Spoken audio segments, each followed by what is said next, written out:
이번 영상은 반도체에 관한 것입니다.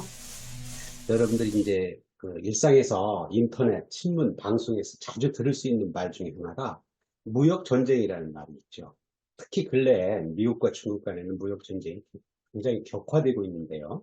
그 무역 전쟁과 함께 나오는 가장 핵심이 되는 단어가 반도체입니다. 요즘에도 이제 반도체, 경제 전쟁 뭐 이런 것들이 나오고 있고요. 그런데 왜 그럴까요? 반도체는 현대 산업과 기술의 핵심 구성 요소이고 다양한 분야에서 필수적으로 사용되기 때문에 그렇습니다. 이러한 이유로 반도체 산업은 경제와 국가 안보에 매우 중요한 영향을 미칩니다. 자, 그래서 이번 영상에서는 이러한 반도체로 만들어진 가장 기본적인 소자 다 할 수는 없는 거고요. 가장 기본적인 소자인 다이오드하고 트랜지스터가 어떻게 만들어진 것인가, 간단하게 어떻게 동작하는 것인가 하는 것을 알아보고 그것을 기본으로 만들어진 전자 소자들이 응용되는 주요 응용 분야를 한번 알아보도록 하겠습니다. 반도체 소자는 다양한 전자기기, 즉 컴퓨터, 휴대폰, 텔레비전, 태양전지, 우주개발, 전기 자동차 등 우리 일상에서 마주치는 거의 모든 제품에 사용됩니다. 이러한 전자기들을 들여다보면 이와 같은 그런 부품들로 이루어져 있죠. 여기 왼쪽에 있는 것들은 이게 이제 여러 가지 부품들, 방열판도 있고 CPU도 있고 여러 가지 부품들이 되어 있는 프린트 서킷 보드이고 여기는 이제 인텔에서 만든 CPU 그리고 이제 여기 엔비디아에서 만든 GPU 이런 것들로 만들어져 있어요. 이런 만들어져 있는 것들은 이와 같이 프린티드 서킷 보드라고 하는 것에 이런 프린트 서킷 보드에는 우리가 이제 소자들을 사용하기를 수동 소자, 능동 소자 그런 거 사용하잖아요. 수동 소자라고 하는 것은 RLC 그래서 저항값하고 C값, L값 이런 걸로 이루어져 있고 능동 소자라고 하는 것은 반도체로 이루어져 있는 거니까 반도체의 가장 기본적인 것이 여기 있는 것처럼 다이오드라든가 트랜지스터 이런 것들로 이루어져 있고 나머지 전원이라든가 가변창 이런 것들로 해서 이런 프린트 서킷 보드를 만들고 이 PCB가 아까 방금 전에 얘기했던 그런 여러 가지 제품들에 이제 들어가서 동작을 하게 되는 겁니다. 그래서 여기 보게 되면 이렇게 다이오드나 트랜지스터, 반도체라고 하는 것이 어떻게 형성되고 어떻게 동작하는 것인가 하는 것을 이번 영상에서는 한번 간단하게 살펴보도록 하겠습니다. 자, 보면 여기 이제 그 주기율표예요. 주기율표인데 여기 이렇게 보면 실리콘이나 저만요. 이거는 이제 최외곽 전자가 4개이기 때문에 플러스 4가인 거고 여기 이제 P 여기 다른 것들도 마찬가지예요. 인이라고 하는 것은 플러스 5가예요. 최외곽 전자가 5개 갖고 있고 그리고 이제 여기 중소 그래 플러스 3가인 최외곽 전자가 3개를 갖고 있어요.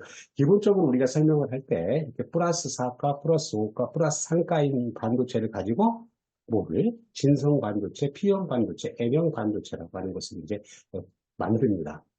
그걸 만드는 과정에서 보게 되면 플러스 4가인 실리콘들로만 만들어진 것을 우리는 진성 반도체라고 얘기를 하고 이 진성 반도체는 여기 실리콘 원자 핵 가운데 있는 걸 중심으로 해서 이렇게 보게 되면 8개의 전자들이 이렇게 있죠. 그 8개의 전자들이 공유 결합을 하고 있어서 결합력이 굉장히 강한 그런 특성을 갖고 있습니다. 그렇게 되어 있는 거에다가 이렇게 실리콘 원자들로 되어 있는 밭에다가 플러스 5가인 P를 갖다가 이렇게 갖다 섞으면 이제는 어떻게 변했냐면 플러스 5가이기 때문에 이 인을 중심으로 해서 봤을 때는 최외곽 전자가 이제 9개가 됐죠. 아까 뭐라고 얘기했냐면 8개일 때가 안정되어 있다고 했는데 9개가 됐으니까 뭐가 전자가 하나 남아있어요. 이 전자가 하나 남아있는 것은 어떤 특성을 갖고 있냐면 외부에서 에너지를 받으면 그 에너지라고 하는 게 전기적인 에너지, 열 에너지 이런 것들을 받으면 얘가 쉽게 떨어져 나갈 수 있다. 그거예요. 쉽게 떨어져 나가면 뭐가 되는 거냐면 자유전자가 되는 거고 이제 P형 반도체라고 하는 것은 이거 대신에 플러스 5가인 것 대신에 플러스 3가인 걸 갖다 섞으면 최외곽 전자가 이 분소를 중심으로 최외곽 전자가 7개겠죠. 7개면 요 8개가 안정되어 있으니까 어디선가 전자 하나를 끌어오려고 하는데 그 빈 자리는 전기적으로 전기적으로 플러스 전하를 띠고 있는 홀이라고 하는 전자나 양공이라고 얘기를 한다. 그래서 우리는 N형 반도체에서는 이와 같이 자유전자, 프리 일렉트론이라고 하는 거고, P형 반도체에서는 양공, 홀이 이제 전공이라고 얘기를 해요. 이렇게 만들어진 것이다. 그래서 어떤 전자 소자들은, 반도체를 이루고 있는 전자 소자들은 이와 같은 N형 반도체와 P형 반도체가 접합을 이루어서 그 접합을 가지고 다이오드도 만들고 트랜지스터도 만들고 그리고 이제 내 LED도 만들고 하는 여러 가지들을 만들 수 있고 그것을 다른 소자들과 합치면 IC를 만들어서 우리가 전자 제품을 만들 수가 있는 것들이죠. 그래서 여기서는 가장 기본이 되는 게 뭐냐면 N형 반도체와 P형 반도체를 접합을 시킨 거예요. 그래서 그 접합을 한번 시켜봤어요. 여기 이제 보는 그림에서는 이제 P형 반도체와 N형 반도체를 접합을 시킨 겁니다. 어떻게 보는 거냐면 왼편에 P타입으로 되어 있는 부분이 P형 반도체이고 오른쪽이 N타입으로 되어 있는 부분이 N형 반도체, N형 반도체와 P형 반도체를 여기 이제 제로라고 써 있는 부분이 제일 축에서 그걸 중심으로 해서 이렇게 갖다가 접합을 시켰어요. 그러니까 순간적으로 갖다가 접합을 시킨다고 하는 것이 반도체 제조 공정에서 P형 반도체, N형 반도체를 이제 제조 공정에서 갖다가 이제 그 디퓨전을 시키기 위해 되는 농도에 따라서 이렇게 붙일 수가 있어요.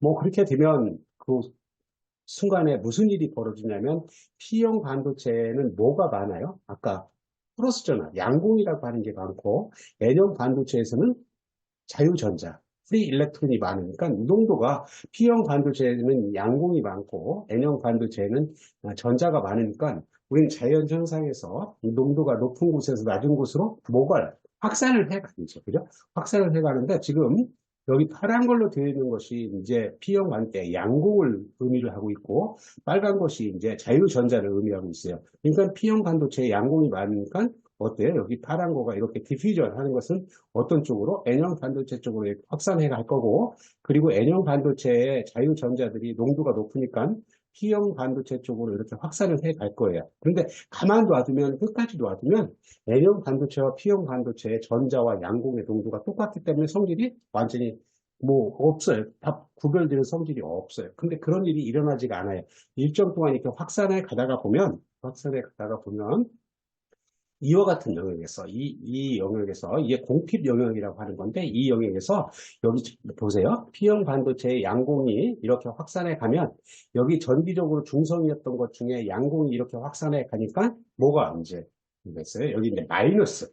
뭐, 중성이었던 거에서 플러스가 빠져나갔으니까, 이쪽이 이제 마이너스로 이렇게 대전된 거고, 그리고 이제 마찬가지로 N형 반도체 쪽에서도, 전자들이 많이 있었는데 이렇게 전자들이 뭐 정기적으로 중성했던 위해서 전자들이 빠져나갔으니까 플러스가 됐을 것이다. 그래서 이쪽 N형 쪽은 플러스이고 P형 쪽은 마이너스인 플러스 마이너스 전하가 대전돼서 뭐가 플러스 쪽에서 모이는 전기장이 이제 형성이 돼. 전기장 형성이 되면 전기장에 의해서 어떤 전하들이 움직이잖아요. 그게 무슨 일을 하냐면 요 P형 반도체에서 이렇게 디퓨전, 확산해 오는 것을 전기장이 밀어요. 미는 것을 여기서는 드리프트라고 이렇게 얘기했어요. 그러니까 지금 양공이 확산으로 인해서 오른쪽으로 가는 것과 전기장에 의해서 왼쪽으로 가는 것이 이제 평형을 이루게 됩니다. 마찬가지로 전자도 여기 빨간 걸로 되어 있는 것도 확산으로 인해서 왼쪽으로 가는 것과 그 전기장에서 오른쪽으로 가는 것이 평형을 이루게 됩니다. 이렇게 되면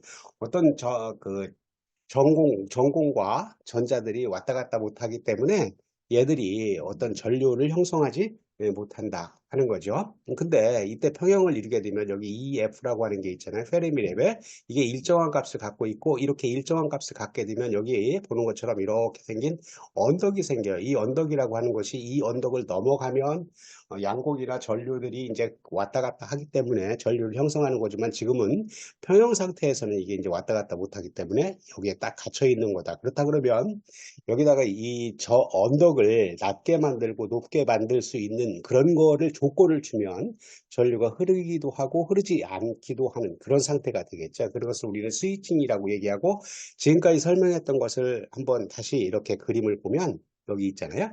지금 이 그림은 이제 그 설명했던 거를 이렇게 간략화 시켜놨어요. 여기 보면 P형 반도체와 N형 반도체가 있고, P형 반도체에 이 빨간 걸로 되어 있는 것이 양공의 레벨이에요. 그리고 이제 농도가, 이 파란 것이 이제 전자의 농도 값인데, 지금 보면 양공의 농도가 굉장히 높고 전자의 농도가 낮으니까 다수 캐리어가 저 양공이고, N형 반도체 같은 경우는 이제 자유전자가 농도가 높고 양공이 전자가 낮으니까 지금 N형 반도체에서는 다수 캐리어가 뭐예요?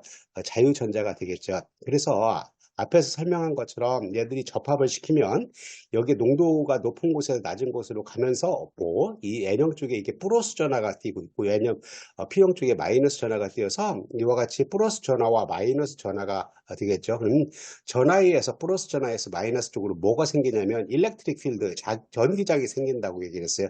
그러니까 플러스 쪽에서 마이너스 쪽으로 전기장이 생기니까 왼쪽으로 생기니까 마이너스 값을 이렇게 갖고 있겠죠. 이 전기장과 이제 전위 잘 관계는 V 이퀄 마이너스 E 도트 DL 이런 관계가 있잖아요.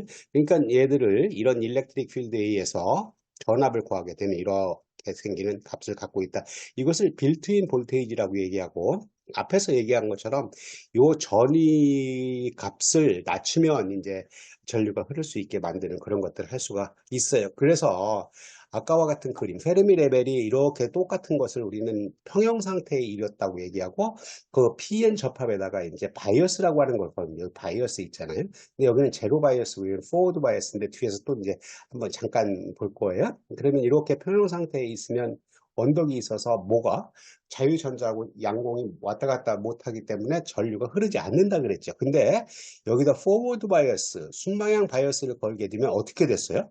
여기의 언덕보다도 이 언덕이 낮아졌죠. 언덕이 낮아졌다고 하는 것은 무엇을 얘기를 하고 있냐면 양공이 넘어올 수도 있고 자유전자가 넘어갈 수도 있다. 그러니까 뭐가 이 전하들이 움직일 수 있다 그거예요. 전하들이 움직인다고 하는 것은 뭐를 얘기하고 있냐면 전류가 흐르는 것을 얘기를 하고 있는 거죠. 그러니까 포워드 바이어스를 걸면 전류가 흐른다. 그것을 우리는 PN 접합을 만들어서 그게 다이오드, 트랜지스터 이런 것들을 동작하는데 기본적으로 PN 접합에 포워드 바이어스를 걸면 이와 같이 순방향 바이어스 장벽이 낮아진 걸 볼 수가 있고요.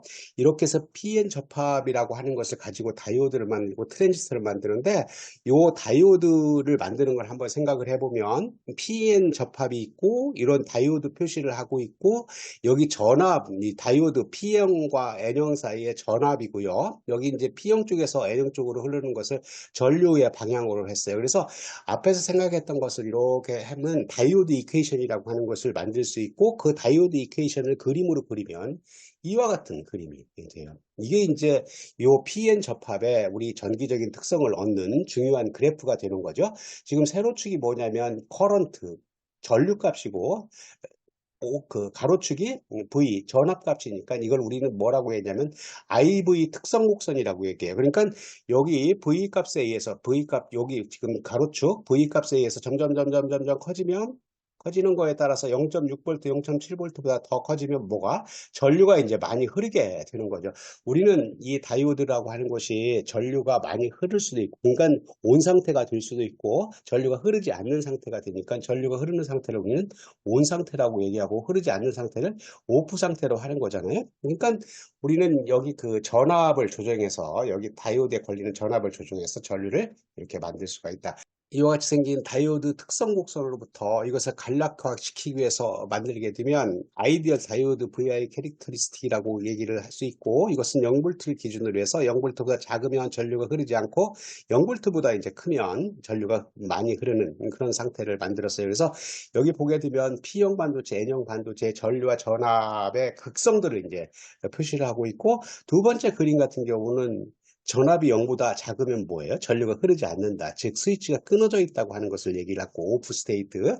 그리고 이제 여기 같은 경우는 전압이 0V보다 이제 0이 되면 바로 이제 전류가 흐르기 시작하는 거잖아요. 0V보다 크면 전류가 많이 흐른다. 온 상태가 된다. 그래서 다이오드의 특성이 이제 스위치 작용을 하는 그런 특성들을 갖고 있어요. 아무튼 우리는 지금 공부하는 것이 반도체가 이제 굉장히 IC까지 이렇게 있지만 기본적으로 P형 반도체와 N형 반도체의 접합을 이해하는 것이 그런 것들을 이해하는 기본이 된다. 그래서 먼저 PN 접합으로 되어 있는 다이오드를 한번 생각을 해봤고요. 다음에 이제 트랜지스터인데 트랜지스터 같은 경우는 이제 PN 접합을 두 개를 접합을 시켰어요. 여기 보는 것처럼 P형 반도체가 있고 N형 반도체가 있고 P형 반도체가 있으니까 여기 P형 반도체와 N형 반도체에 PN 접합이 되어 있고 여기 N형 반도체와 P형 반도체 PN 접합이 있으니까 PN 접합 두 개가 있는 거죠. 트랜지스터 같은 경우는. 그래서 그렇게 만들어 놓고 여기 가운데 있는 걸 베이스라고 하고 한쪽에 있는 걸 콜렉터라고 에미터라고 얘기를 했어요. 그리고 나서 이렇게 표시를 하기를 우리는 PNP 트랜지스터라고 하고 그 PNP 트랜지스터의 방향을 이런 방향으로 잡았어요. 자, 오른쪽 그림과 같은 경우는 PN 접합을 두 개를 만들었지만 뭐예요? N형과 P형 접합. 아까는 P형과 N형 접합 이렇게 돼 있었는데 지금은 순서가 N형, P형이니까 NP, PN 접합. PN 접합이 두 개인 건 마찬가지인데 순서가 뒤바뀌어 있어요. 그것을 우리는 NPN 트랜지스터라고 얘기하고 여기 방향을 이렇게 바꿨어요. 이렇게 하면 트랜지스터를 가지고 이제 뭐를 할 수 있는 거냐면 굉장히 중요한 작용을 해요. 증폭기 작용을 할 수 있는 그런 것들을 만들 수가 있다. 물론 이것뿐만이 아니고 뭐 스위칭 작용도 하고 여러 가지 작용들을 하는데 우리 다 그런 것들을 여기서 이제 간단하게 보는 과정에서는 설명할 수가 없고 뭐 증폭 작용하는 거에 대해서는 한번 잠깐 보겠어요. 이와 같이 생겼어요. 굉장히 복잡해 보이죠, 그죠? 근데 여기 보게 되면 트랜지스터가 있어요.